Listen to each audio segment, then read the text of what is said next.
नमस्कार, न्यूज़ 13 में मैं भूमि दिवाकर आप सबका एक बार फिर से स्वागत करती हूँ। Toll plaza. आप लोग जब भी ये शब्द सुनते हैं आप सबके मन में सबसे पहले यही आता है कि पैसे देने हैं, लेकिन आप यहाँ पर अपने पैसे बचा भी सकते हैं। आपने कभी सोचा है कि आप टोल प्लाज़ा पर अपना टोल बचा सकते हैं? सड़क, जो सबसे बड़ा पिलर कहे जा सकते हैं हमारे देश के विकास का, उस पर टोल प्लाज़ा कैसे काम करता है, हमारे क्या अधिकार हैं। आज हम आपको अपनी एक्सक्लूसिव न्यूज़ के माध्यम से एक ऐसी जानकारी देने वाले हैं जो आपने पहले कभी नहीं देखी होगी। हाईवे, एक्सप्रेस वे पर चलने पर आप लोग टोल प्लाज़ा से गुजरते हैं, आप लोगों को टोल देना पड़ता है। इसी जगह आए दिन किसी न किसी की नोकझोंक हो ही जाती है। आइए आपको दिखाते हैं कि टोल प्लाज़ा पर अपना टोल कैसे बचा सकते हैं, वहाँ पर आपके क्या क्या अधिकार हैं। देखिए टोल प्लाज़ा की यह एक्सक्लूसिव रिपोर्ट। तो वो गाड़ी तुरंत ही रिलीज़ करना पड़ता है, उससे हम पैसा नहीं ले सकते।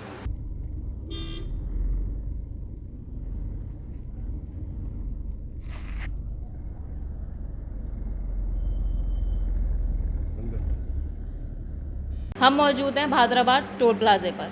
तो आइए जानते हैं यहाँ पर कि अगर समय से ज़्यादा टाइम लग जाए एक गाड़ी को क्रॉस करने में फास्टैग होने के बाद भी, तो उसके बाद क्या होता है। आइए जानते हैं आके। सर, क्या नाम है आपका? क्या किस पद पर हैं आप? आईटी सर से आइए।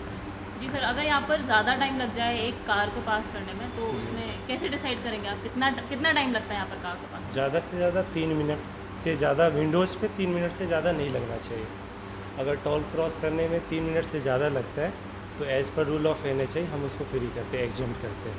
3 मिनट से ज़्यादा, ठीक है। और फास्टैग होने के बाद? फास्टैग हो या कैश में हो, दोनों में सेम रूल लागू होता है। दोनों में सेम रूल लागू। तो फास्टैग पर तो हमें जल्दी फ्री कर देते हैं जी। और कैश में भी उतना ही टाइम लगता है, तो फ़ायदा क्या हुआ फिर फास्टैग? नहीं, फास्टैग में तो मैम विथिंग आपको 12 सेकंड से 20 सेकंड के अंदर रिलीज़ हो जाती है गाड़ी। और कैश के टाइम पे क्या होता है कि वो छुट्टे के लिए या फिर कैटेगरी वगैरह सेलेक्ट करना पड़ता है। फास्टैग में ऐसा कुछ है ही नहीं, गाड़ी आती है, रीड हुआ, ऑटोमेटिकली निकल जाते हैं। तो अभी आपने बोला कि 3 मिनट का टाइम दिया हुआ है हाँ। दोनों के लिए, और अब आप कह रहे हैं कि फास्टैग के लिए 12 से 20 सेकेंड बस का टाइम। जी, इससे ज़्यादा नहीं लगता, वो गाड़ी निकल जाती है। अच्छा, तो अगर इससे ज़्यादा टाइम लगता है तो क्या क्या दिक्कत आती है, मतलब किस लिए टाइम लगता है? अगर टाइम सपोज़ पहले वाली जो गाड़ी है वो लो बैलेंस है या ब्लैक लिस्ट है, तो कस्टमर क्या बोलते हैं, लो बैलेंस है, तो वो लाइन पे ही बोलते हैं कि मैं यहाँ पर ही रिचार्ज करूँगा, और फिर एक्टिवेट होता है, फिर वो गाड़ी अपने ये टैग रीड हो पाती है। वो बैग भी नहीं लेते, वो लाइन पे ही रिचार्ज करते हैं, इसलिए देर होती है। अच्छा, तो इसमें फिर क्या किया जाता है, किस पे एक्शन होता है अगर आपको ज़्यादा टाइम लग रहा है तो? हाँ, तो फिर हमारे जो मार्शल हैं या सुपरवाइज़र है, वो पीछे की जो गाड़ी होती है उसको डाइवर्ट करके दूसरे लेन में ले जाते हैं। हम ज़्यादा फोर्स नहीं कर सकते।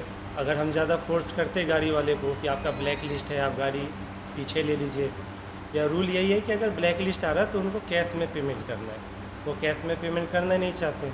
वो बोलते हैं हमारा रिचार्ज होगा, एक्टिव होगा, फिर हम फास्टैग से ही जाएंगे।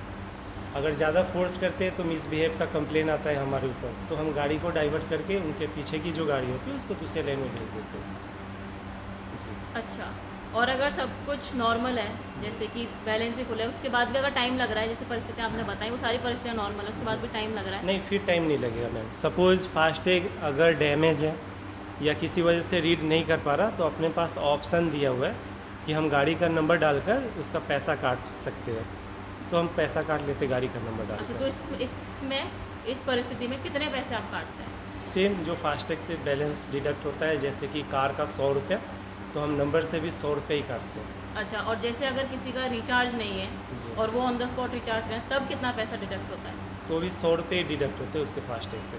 अगर और- कैश में पेमेंट करते हैं तो उनको पेनल्टी के साथ में 200 रुपये पेमेंट करना पड़ता है। अच्छा, और इस दरमियान जो बाकी के हमारे पीछे लाइनें लगी रहती हैं जी। कारों की, जी। उनके लिए क्या सुविधाएं हैं? तो उनके लिए सुविधा है कि हम उनको तुरंत ही दूसरे लेन में डाइवर्ट कर देते हैं उनको, ताकि उनको डिले ना हो, लाइन में ज़्यादा देर रुकना ना पड़े। जी, ये तो आप जो बता रहे हैं वो काफ़ी अच्छी बात है, मतलब दूसरी लेन में डाइवर्ट करते हैं, पर एक दो गाड़ियों के साथ ही किया जा सकता है। लेकिन अगर वहाँ पर लंबी गाड़ियाँ लग जाएँ जी तो एक एक गाड़ी को मोड़ने में टाइम लगेगा जी। और उसमें हर किसी गाड़ी वाले का टाइम वेस्ट होगा। तो इस परिस्थिति में आप क्या सुविधा देते हैं? तो उनका गाड़ी का नंबर मैनुअली हम नोट कर लेते हैं, गाड़ी को रिलीज़ कर देते हैं, बाद में जैसे ही एक्टिव होती है फास्टैग हम पैसा डिडक्ट कर लेते हैं मैम।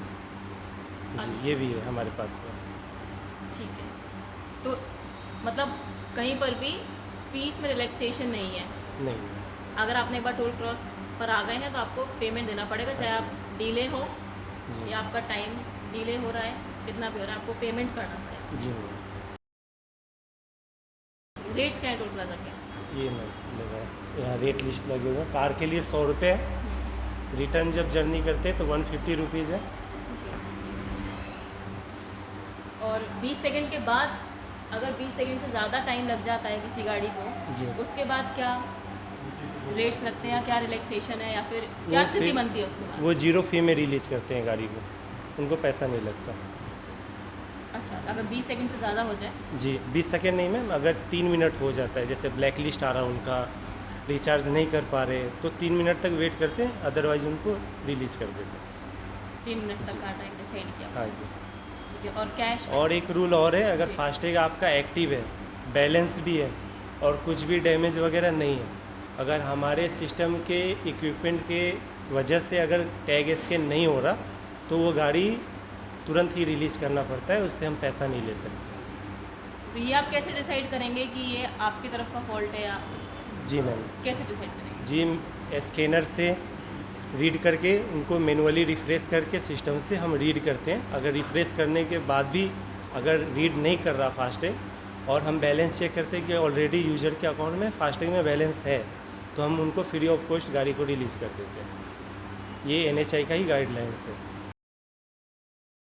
तो अब आप पैसेंजर से कुछ कहना चाहेंगे जितने भी ये टोल प्लाजा पर आते हैं और क्रॉस करते हैं, आप इनसे हाँ कुछ जी, हाँ जी मैम। मैम। जो भी लोकल की गाड़ियाँ हैं, जो कि डिस्ट्रिक्ट जो नॉन कमर्शियल व्हीकल है 20 किलोमीटर के अंदर का है, आए दिन हमारे से आर्ग्यूमेंट होता है उन गाड़ी वालों का कि आधार कार्ड के बेस पे उनको फ्री है, जबकि ऐसा कुछ भी नहीं है।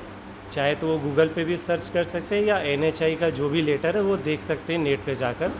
उनके लिए 330 रुपये का मंथली पास है और जिसमें कि उनको 10,000 टाइम्स राइड मिलता है, वो 10,000 बार अप एंड डाउन कर सकते हैं। तो मैं रिक्वेस्ट यही करूँगा कि 330 रुपये का आप मंथली पास बनवा लें, ताकि आपको भी परेशानी ना हो और हमारे को भी ना हो। जी, थैंक यू। पर जो डॉग्स वगैरह आ जाते हैं जी। हाईवे पर जी और गाड़ियाँ बहुत तेज़ स्पीड से चलती हैं, तो उसके लिए क्या नेशनल हाईवे की तरफ से, अथॉरिटी की तरफ से इंतज़ाम? इसके लिए एजेंसी हायर की हुई है मैम, जो मेंटेनेंस की एजेंसी है यहाँ पे, वो इस जो ये जो प्रॉब्लम आती है इसके लिए वो लोग काम करते हैं। फिर वो लोग ही इसका प्रॉब्लम को देखते हैं, वो हमारे अंडर में नहीं आता है। मतलब हम टोल कलेक्शन एजेंसी है, हमारा काम कलेक्शन एजेंसी का है, कैश कलेक्ट करना है यहाँ से यूजर फी से। बाकी का जो मेंटेनेंस का है वो मेंटेनेंस की कंपनियाँ देखती है। जी, अच्छा, तो ये कौन देता है? ये NHAI ही उनको टेंडर आती है, जिस कंपनी को टेंडर मिलती है वो लोग ही इस काम को देखते हैं। चाहे वो एम्बुलेंस का काम हो, इंसिडेंट का हो, या जो एनिमल रोड पे चल रहे हैं वो देखना हो, वो सब मेंटेनेंस कंपनियाँ देखती हैं।